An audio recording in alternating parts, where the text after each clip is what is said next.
Halil'in kaza haberi, çiftlikte büyük bir yas havası yaratır.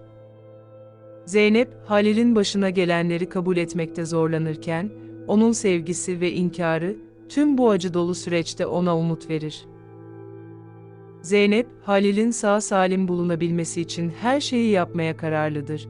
Ancak zamanla Halil'in hafıza kaybı, her şeyin yeniden belirsizleşmesine neden olur. Zeynep, Halil'in kaza haberini duyduğunda, içindeki dünyası sarsılır. "Hayır, bu olamaz. Halil beni bırakmaz," diye bağırarak çiftlikte gözyaşlarına boğulur. Telefonunu defalarca arar ama Halil'in cevapsız çağrıları onu daha da çaresiz bırakır. Tülay, kızı sakinleştirmek için hemen yanına gelir. "Hadi, kalk, gideceğiz. Halil seni bırakmaz," diyerek onu cesaretlendirmeye çalışır. Fakat Zeynep, "Aşkımız çok büyük, o benden vazgeçmez," diyerek sevgisinin gücüne inanarak kendini toparlamaya çalışır. Zeynep gitmek için kararlıdır, ancak Tülay ve Merve onu eve götürmeye çabalar. "Gitmem gerek, Halil beni bekliyor," diyerek hiçbir şekilde gitmeye yanaşmaz. O sırada boynundaki yüzük yere düşer. Merve yüzüğü alır ve Zeynep'in odasına bırakır. Zeynep sinir krizi geçirir ve annesine, "Onu bulacağım, bırakma beni," diyerek ağlar.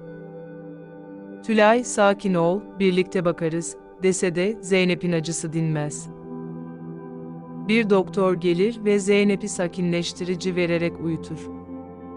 Zeynep baygın bir şekilde yatağa yatırılır, ancak çiftlikteki büyük yas atmosferi devam eder.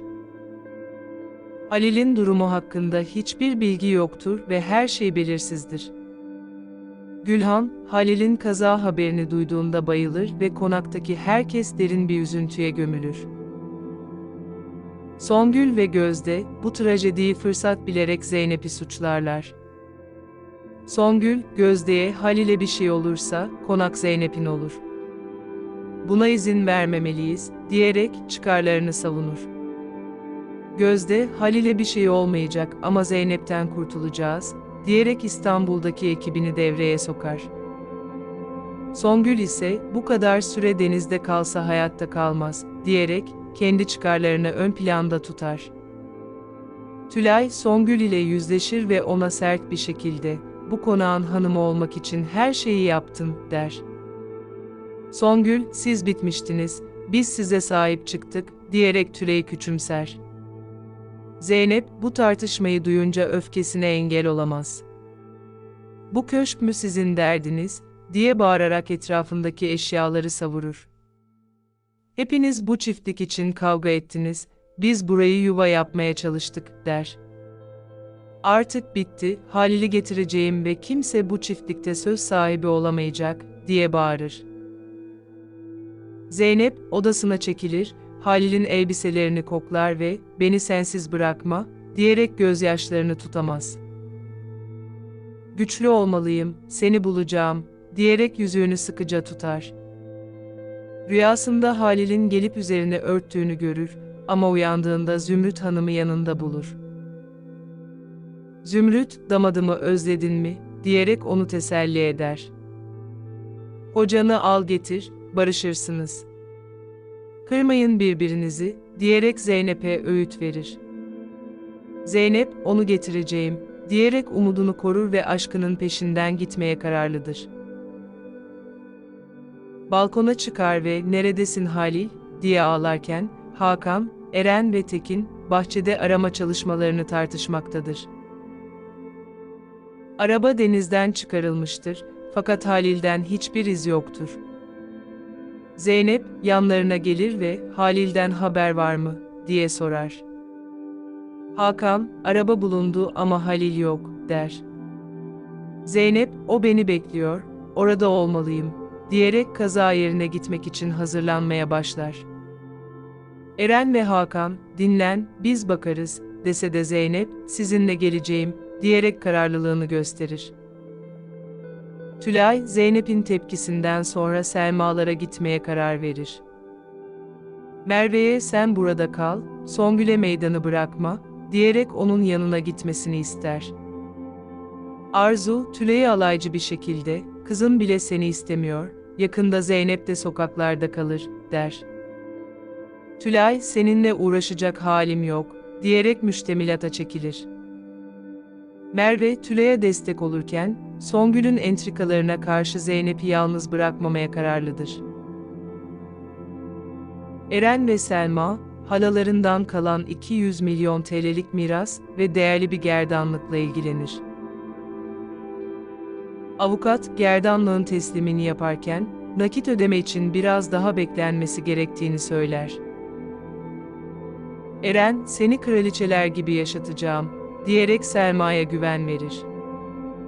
Ancak gerdanlık saklanırken, büyük bir karışıklık meydana gelir.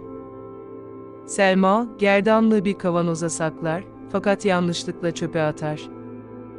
Eren ve Selma, çöp kamyonu gelmeden gerdanlığı bulmak için her şeyi yapar, ama başarısız olurlar. Bu küçük yan hikaye, bölümün ağır atmosferine mizahi bir dokunuş katmıştır. Arama çalışmalarına devam edilirken, bir cansız beden bulunur. Zeynep, olmaz, Halil ölmez, diye çığlık atarak sahile gider.